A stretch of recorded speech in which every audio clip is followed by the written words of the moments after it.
Ya, kalau saya anggap oke lah. Sama saja orang itu saya anggap pencuri, nggak tanya dia itu bukan pencuri. Kan bisa jadi orang saya anggap. Boleh, boleh, boleh.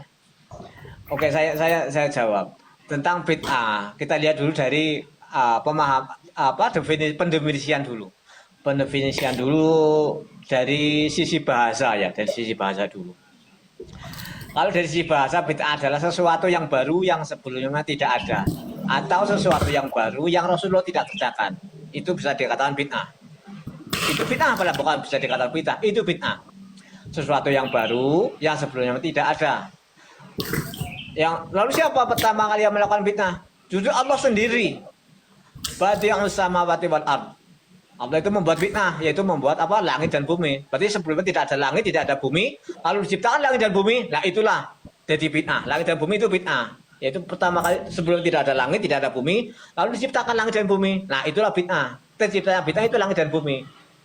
Yang membuat siapa? Allah. Itu pertama dulu, itu dari sisi bahasa. Lalu oke ya, itu dari sisi bahasa ya. Atau kedua gini, bid'ah adalah sesuatu yang tidak Rasulullah kerjakan. Itu bid'ah. Ketika Rasulullah tidak mengerjakan, tidak mensabdakan, tidak memerintahkan, itu bid'ah secara bahasa. Secara bahasa. Lalu kalau tadi dikorelasikan pertanyaan dari Ustadz mantan Kuburiun, tadi mengatakan apa? Apakah Imam Syafi'i membagi bid'ah gitu ya?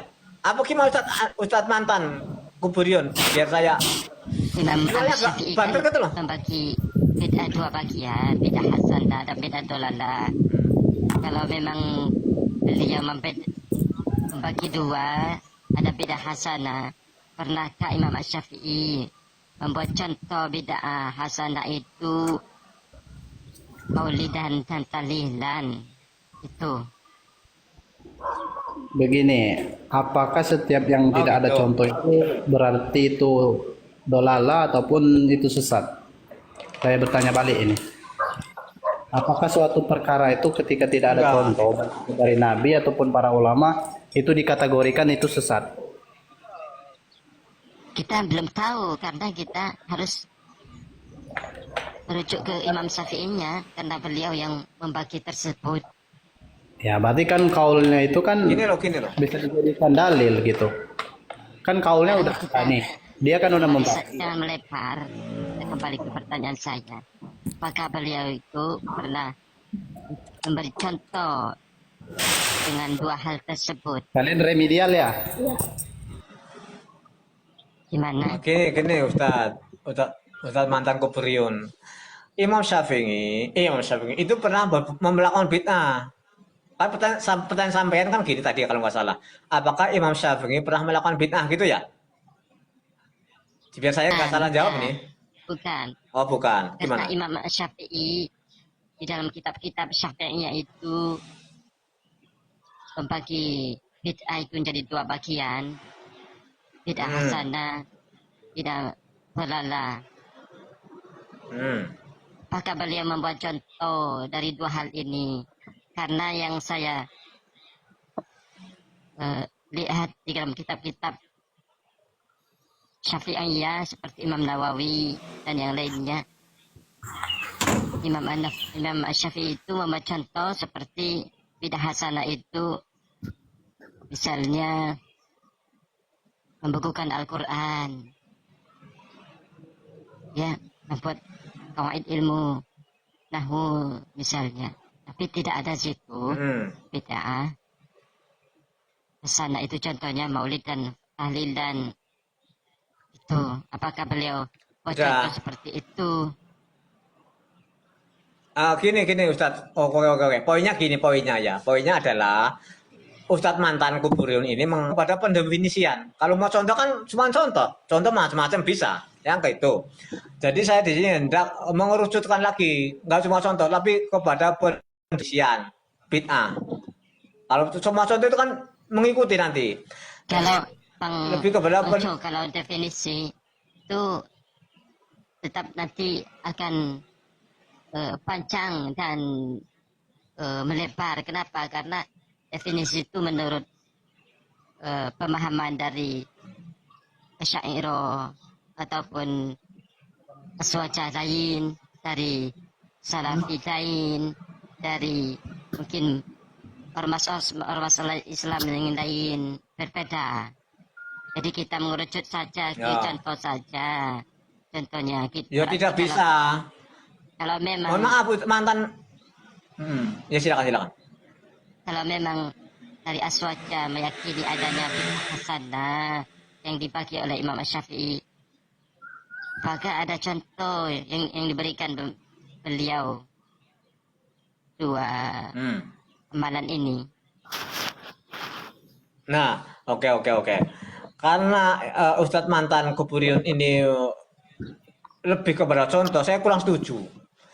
Justru kalau cuma sekedar contoh itu kan justru ribet. Oke, kita kalau tadi saya bilang pendefinisian bid'ah tidak ditolak, oke. Saya lebih ke bawah lagi, oke. Bid'ah hasanah, oke. Bid'ah hasanah. Kita sebagai mengikuti ulama salaf itu yaitu salah satu Imam Syafi'i, yang mana Imam Syafi'i adalah membagi bid'ah menjadi dua.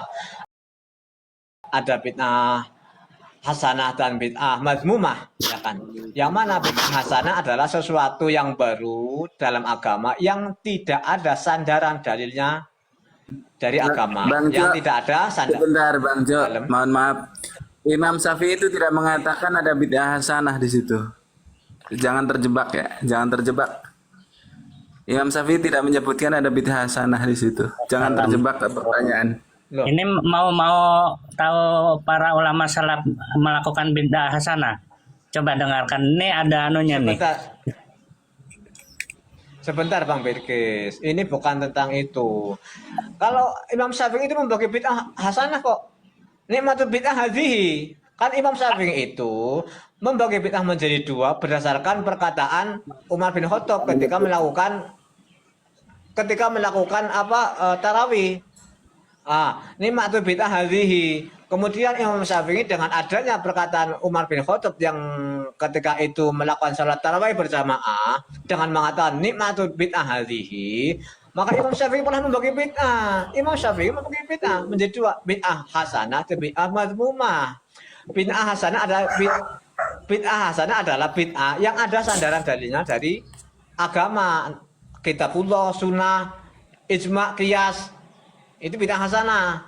Sedangkan bid'ah mazmumah adalah kebalikannya, suatu bid'ah yang tidak ada sandarannya dari agama, yang tidak ada sandaran dalilnya dari kitabullah, sunnah, ijma', qiyas. Nah, kita lihat dulu contoh-contoh tadi yang disebutkan oleh Ustadz mantan Kuburiyun itu, ada nggak sandaran dalilnya dari Al-Quran? Adakah sandaran dalilnya dari sunnah, dari ijma', dari qiyas? Ada nggak? Gitu. Kalau ada sandaran dalilnya, maka itu bid'ah hasanah.